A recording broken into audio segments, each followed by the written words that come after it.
right, good to see you, Innocent. Good to see you too. Right, you are literally inaugurating the Sit-Down series. Yes, please. Very glad to have you as the first person I get to talk to. It's my pleasure. Great. Yes. All right. Maybe before jumping into the questions, we can introduce ourselves a bit more formally. So, for how long have you been working with Watu? Actually worked with Watu for 3 years. 3 years, okay. Yes, And capacity of customer service officer? yes please. Okay, great. All right. You know who I am already, but for the sake of formality, I'm Damien, Country Manager of Watu. I arrived in January this year. Yes. And you know where I'm from, right? France. Yes. Yes. Yes. All right, shall we start with the questions? Yes, it's okay. My question to you, Damien, is how do you ensure the frontline team like us get more support we need to deliver excellence services to the customers? Mm-hmm. It's a good question. I think obviously there should be forums within the company for you to raise whatever you need, right? And I know these forums exist. You have monthly or even at the branch weekly meetings with your branch manager. There would be monthly meetings with the customer care manager. We also have company town halls where you can anonymously, raise what you want. There's customer survey, employee survey where you can raise your things. Okay. Personally, I'm sure you've seen me around. You've seen me visiting branches. Yes. I'm someone who, beyond these like official forums, I feel nothing is replacing actually coming on the ground and getting to hear, one by one from the employees. Yeah. But I also think sometimes the employee may not know that he or she needs a tool. You may not know, for example, what kind of technology is existing and the fact that maybe there are some tools, AI or anything that could help you do your job better, right? So I don't think also companies should only expect a request for support to come from the staff to the management. Okay. Management also has to do its homework by, for example, understanding how do you spend your time? What kinds of complaints or queries come most of the time from the customers to you? And then, is there some tools that exist that would help you to make your job better? So I think it's listening to you, but also doing a bit of homework and checking, is there some tools that maybe you cannot think of that would help you? Okay, that's good. So, All right, so I'll move to the next one. yes, please. How do you keep calm and professional when handling tough customers? Well, that's a good question. But the first thing is, every customer has a different complaint. Because in a day you can receive like 2 or 3 with tough questions and everything. But how you keep it professional is, one, you need to listen to this customer, give the customer time to explain what is making them angry. After listening to them, find ways of solving the problem. Because if the problem is solved, the customer will live happy. But if you don't give the customer the chance to speak, you will not solve the customer's problem. So personally, me, that is how I've always managed to handle these customers for the past 3 years. That is how I've been managed to handle these customers and make sure they're all sorted and they go when their issues are resolved. Yeah. So my next question is actually interesting. In decision making at your level, how much weight do you give to the frontline customer feedback? Mm-hmm. I could tell you, that's how decisions are made. The truth is that when you reach the scale of Watu and in Uganda we have more than 500,000 active customers, Yeah. you cannot listen to every single customer feedback. So the truth is most high-level decision making, I would say, is done from data, because when you have so many customers, you need to look at the macro level, and data can tell us so many things and can help you pinpoint where there is a problem.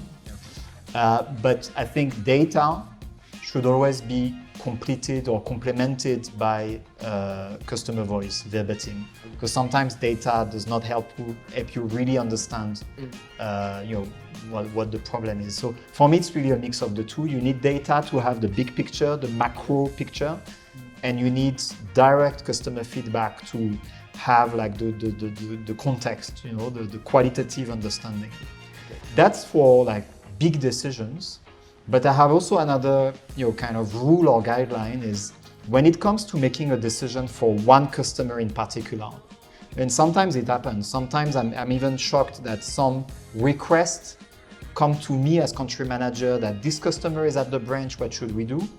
And here my guideline is always, as much as I'm country manager, you, the person who is in front of the customer, have more information and more context than I do.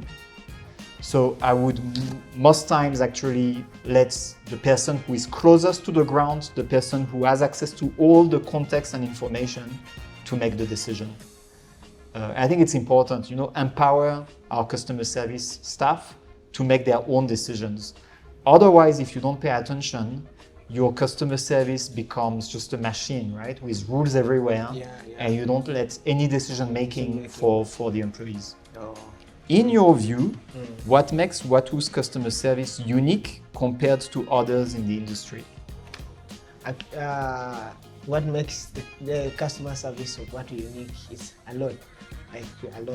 Number one, after sales service in Watu is perfect. We are not yet there, but it's good because every customer who takes a product from Watu can come back for an after sales service. That is what is drawing more customers, more clientele to come back to Watu and see that. And also the customer care service is not that they are just put there, they are monitored, make sure they are doing their job well, make sure these customers are served, like their issues are resolved. Customer knows when I visit Watu, my issue is resolved.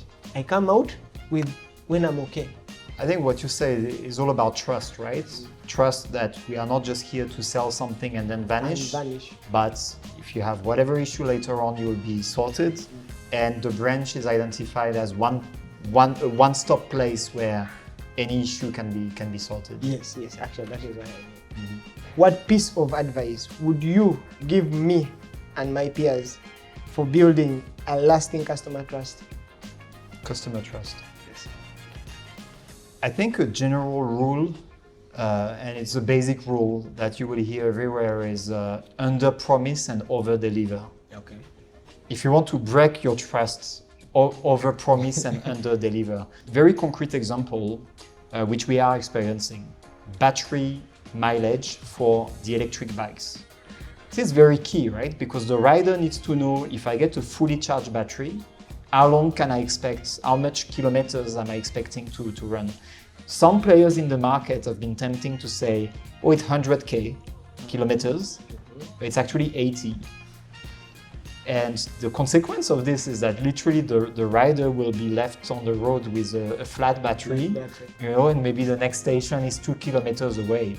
That can spoil your entire day, you know.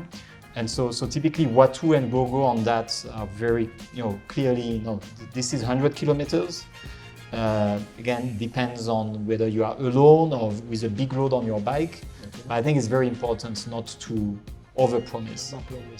And maybe the second key principle would be consistency. You know, consistency over time and over geographies. What I mean is the way you are treated, the quality of customer service you get should be the same in any Watu branch you walk in anywhere in Uganda, and should also be consistent even if people change, right? You are maybe working in this branch, next time you will work in another branch, maybe one day you will leave Watu. The quality and the type of experience you have should be consistent. All right, let me take the next question. What motivates you personally to go above and beyond for customers every day? Number one is Watu culture. To serve the customer. You see, we always have a lot of customers in our branches in Watu. But every customer, like I told you, every customer who comes to the branch is unique. One might come just to know how the company is running, if the company is still there, and others will come with a complaint. Not every customer who comes with a complaint. Others just come to appreciate. Like when a customer comes to you in a day and appreciates you, it's like you've risen up, right? You're like, yeah, I feel like I'm doing a good job. You get? So with that, and remember, Watu is a family. Watu is a family. Like the whole entire day you spend at office, the same people at the office, so they become your family. You live with them. So that one alone, the connection you have with your colleagues, the customers, just pushes me every day. Every day you wake up, you know you're going to serve the customers, you're going to meet your colleagues, and the day goes like that. I can relate to what you say. You know, when I arrived in Uganda, one of the first things we did was to go really town by town, meeting the Boda Boda community. And the way we portrayed these meetings was, come with all your challenges and problems, and we are going to discuss. So I had prepared myself to arrive at these meetings, and I had prepared myself to get complaints coming from every direction. And I was super surprised that actually in almost all of these meetings, the first thing was, Watu, we appreciate you for the way you handle customers, the fact it's different from other asset financiers. Really gave me pride, that okay, this is what this company has done in this business. Of course, later complaints was there. There were complaints to discuss, and we discussed them. But it really surprised me that the first thing that came out from them was rather positive. How do you balance driving growth and ensuring customer remains satisfied? I don't see these two things being antinomic. I think customer satisfaction is the only way to drive sustainable growth. And again, if you look at the numbers within Watu, more than 50% of our clients every month who come for a Boda loan are repeat clients. So it's not the first time they come for a loan at Watu. That tells you that actually our growth, even up to now, 6 years later, comes from satisfied customers from 3 years ago who come back for more loans. By now, we have some people who come for their 7th or 8th loan. So it's not antinomic. There would be few exceptions, and I can think of EVs, again, electric vehicles, where for you to drive customer satisfaction, you need a certain infrastructure. For you to make sure your Boda riders are happy with the electric vehicles, you need to make sure there is enough stations available for them to swap their batteries. Otherwise, it's like dropping a bike with no fuel station anywhere. You'll not be able to do anything. So that's a case where, sustainable growth has to be done with customer satisfaction first in mind. And typically, Watu and GoGo, our policy from the onset has been to not start selling electric vehicles in a region unless we are sure that there is many swap points that can content our clients. If we don't think that the network of swap stations is enough, we will just delay selling. I think it's a very good example of times where we sacrifice some numbers today because we know, we will not be able to satisfy these clients properly. Okay. If you could change one thing in how we support customers, what would it be? Mine will be on the service delivery, like the time we serve these customers. If there's a way we could make it shorter so that the customer is served in time and leaves with the product and goes and plans for the next day to see that they begin nurturing their loan, to see that they begin making payments. I think that is. Yeah. I think I have my last question with you now. I wanted to actually ask you, how, as our country manager, where do you see Watu as a company, like Watu Uganda as a company today, like in the next 2 to 3 years from now? Good question. 2 to 3 years is not that long down the line, right? I think where honestly I see tremendous room for us to grow and scale significantly is in SIMU and in electric vehicles.